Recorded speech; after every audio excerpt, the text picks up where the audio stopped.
The first time Cole Baxter saw her, he thought the desert sun had finally broken his mind. He'd been riding the northern fence line since dawn, sweat burning his eyes, dust in his teeth, the empty ache of the ranch stretching out around him like a second skin. For 3 years he'd lived alone out there, just him, a handful of ranch hands who rarely stayed long, and the wind that howled through the cottonwoods like it had something to say. Loneliness had a sound on the Baxter ranch, boots on bare floorboards, a sigh in the middle of the night, the creak of a rocking chair with no one to push it. It was that loneliness that had him seeing mirages. He decided because no real woman could be that tall, that solid, that present. She was standing at the edge of his property line, one boot on his side of the broken fence post, the other boot in the wild land beyond. The sky burned behind her like a halo of blue and white. She wore a long black dress, simple but strong, the kind made less for fashion and more for work. Her shoulders were broad, her hips full, and her long, raven black hair was tied back in a thick braid that hung down her spine like a rope. She was at least a head taller than him, maybe more. A giant, his mind whispered. A giant woman, a giant widow. He didn't know why widow wandered into his thoughts, but it did and stayed there. He reined in his horse, the leather creaking and the animal snorting as it tossed its head at the stranger's scent. Cole pushed his hat back and squinted. "You're on Baxter land, ma'am," he called, voice rough from disuse. "If you're lost, town's a good 6 miles east." The woman didn't move at first. Then she slowly turned her head and looked at him. Really looked at him. Cole felt the weight of that gaze straight through his rib cage. Not judging. Not hostile. Just seeing. "Am I now?" she said, her voice deep for a woman, husky, not unkind. "On Baxter land?" "That's what the deed says," Cole answered, more defensive than he meant to be. "You got business here?" She held up a folded, crumpled paper. "I have this." Cole nudged his horse forward, curiosity getting the better of him. He swung down, boots hitting the dirt with a muted thud, and walked over, wiping his palm on his jeans before taking the paper from her. Up this close, he had to tip his head back slightly just to see her face. Her skin was golden brown, kissed by sun and wind.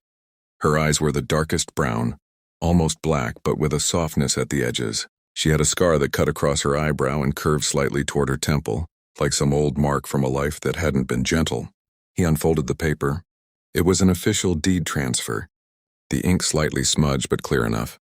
30 acres of land on his north boundary sold out of Baxter ownership fair and square to a woman named Lila Stone. "Lila Stone," Cole murmured aloud. "That's you?" "That's me," she confirmed, lifting her chin. "Widow Stone, if you're one to use titles." Widow.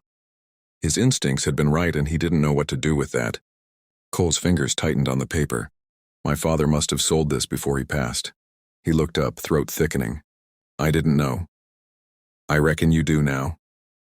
Lila's tone wasn't cruel, just matter of fact. "I came to see what I own, and to make sure the man whose fence is leaning on my side isn't going to start a war over broken boards and old pride." Something sharp flared in Cole's chest, then died just as quickly. He was too tired, too hollow for anger. "No war," he said quietly. Just surprise." For a long, strange moment they stood there, the wind tugging at their clothes, dust swirling around their boots, the wide western sky watching like it was waiting. Cole handed the deed back. "Well, welcome to the neighborhood, Widow Stone. It's not much of one, but it's what we've got." A corner of her mouth quirked. "You can call me Lila." "Cole," he replied. "Baxter." "I know," she said. The deed said. In the days that followed, he told himself over and over that he didn't care how she worked her land. He had his own worries, past due banknotes, a drought that had turned his fields into cracked plates of earth, and cattle that looked skinnier every morning. Still, every time he rode the north fence, his eyes drifted toward the rough little camp that slowly took shape on Lila's acreage. She put up a tent first, too small for someone her size, he thought, then a temporary lean-to of rough planks. She dug a well with her own 2 hands, swinging a pickaxe in the heat without complaint, her powerful arms rising and falling with a rhythm that caught his eye more than once. One evening, as the sun melted into orange over the horizon, he found himself riding that way again, telling himself he needed to check the fence, telling himself he needed to be cautious about this new neighbor. But the truth was simpler. He just wanted to see her. Lila was kneeling by a fire pit, her huge hands cupped around a spark that soon grew into flame. The scent of beans and something spiced drifted on the breeze. She looked up when she heard his horse. "Evening, Baxter." "Evening, Stone," he replied, sliding down from the saddle. "Smells good. It'll fill a belly," she said. "You look like a man who often forgets to fill his." Cole's cheeks heated. "I eat. Coffee and dry biscuits don't count as eating," she said bluntly. He blinked. "I didn't say you didn't have to." She sniffed the air deliberately, then tapped her nose. "I can smell the stale coffee on your shirt from here. Sit." She pointed to an overturned crate near the fire. "I cook too much out of habit. You'll help me fix that mistake." There was no softness in her words, but there was something like care tucked into them, and he was so dog-tired of being alone that he didn't argue. He sat. They ate in silence at first. The beans were rich and thick, with bits of salt pork and wild herbs that Cole couldn't name but wanted more of. Lila watched him with quiet amusement as he devoured a second bowl. "You cook like that every night?" he asked, wiping his mouth with the back of his hand before realizing how rude that looked. "Most nights," she said with a shrug. "My husband always said I cooked enough for 3 men. Old habits die slow.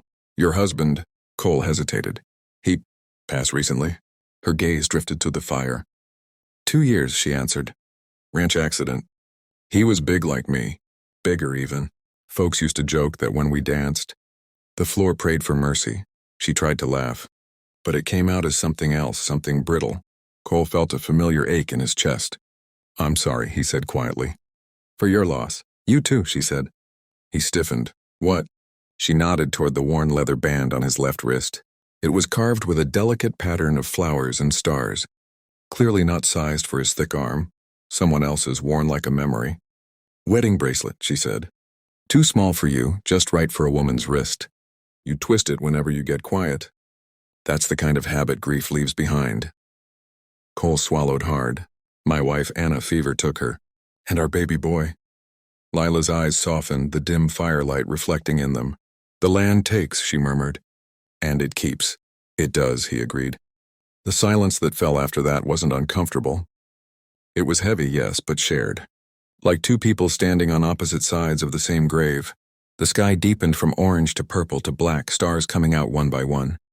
Coyotes yipped in the distance. Cole found himself speaking before he could stop the words.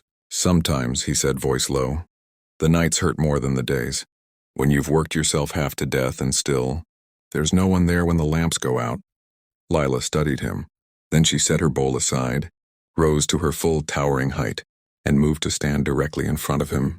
He felt her shadow fall over him, warm and solid. She reached out, her big hand surprisingly gentle as she curled 2 fingers under his chin and tipped his face up. The contact sent a jolt through him. Her eyes were dark pools reflecting the fire. Her voice dropped, a husky murmur that wrapped around him like a blanket and a challenge all at once. "I need to make love," she said slowly. "Don't move." Cole's breath hitched. The words slammed into the hollow that had lived in him for 3 years, stirring up something he'd locked away. Desire, yes, but also human touch, warmth, connection. The simple reminder that he was still a man with a living heart, not just a shadow tending broken fences. He knew what she meant, knew what those words could turn into if he let them. Knew, too, that the ache in his chest wasn't just for his lost wife anymore, but for the life that had ended the day she died. Lila's thumb brushed along his jaw, not lustful, not yet, but asking. Asking if he was alive enough to answer. His pulse hammered. For a moment, every part of him screamed to lean in, to surrender to the blazing, towering woman who seemed strong enough to hold his brokenness without flinching. But another part whispered of promises, of graves on the hill, of how fast human hearts could be shattered. "Don't move," she repeated softly. And that was exactly what he did. He moved. He stood so quickly the crate scraped backward. Shock flickered in her eyes as he stepped away from her touch like it burned. I can't," he rasped. "Lila, The hurt that flashed across her features was quick, but he saw it. She dropped her hand, shoulders stiffening, jaw tightening. She pulled her loneliness back around herself like armor. "So that's your answer," she said quietly. Not angry, not pleading, just accepting the blow. "A man's allowed to say no." "It's not that," he said desperately. "You're You're beautiful and strong and I don't. Her voice cracked like a whip, then lowered again. Don't feed me crumbs of comfort because you're afraid of the whole loaf. She stepped back, the firelight casting fierce shadows across her face. You should go, Baxter. Your fences won't mend themselves. He wanted to stay, to explain, to tell her that every time he tried to reach for something new, Ghost pulled his hand back. But his throat closed around the words. Shame burned hot under his skin, so he did what lonely, frightened men often do. He retreated. Good night, he muttered hoarsely, turning away. He mounted his horse with hands that shook more than they should have. As he rode back across the dark land, the stars seemed to watch him with cold, silent judgment. Behind him, Lila's fire was a single point of light in the vast darkness, and he knew he'd just turned his back on something rare. On his porch later, with the kettle hissing on the stove and his chest aching, he stared into the night and replayed her words in his mind. I need to make love, don't move. But he had moved. And what he did next, what he decided then, under that enormous sky, would shock not just Lila, but the whole town that thought. It knew the story of the lonely rancher and the giant widow. Before we ride into Chapter 2 and find out what Cole does next, imagine this story as a full movie on your screen. The dust, the firelight, the tension you just felt. If you're enjoying it and want to see how their hearts crash, break and maybe heal, make sure you subscribe to the channel, hit the like button, and turn on notifications so you never miss the next chapter of our Wild West love stories. Your support is what keeps these long, cinematic tales coming.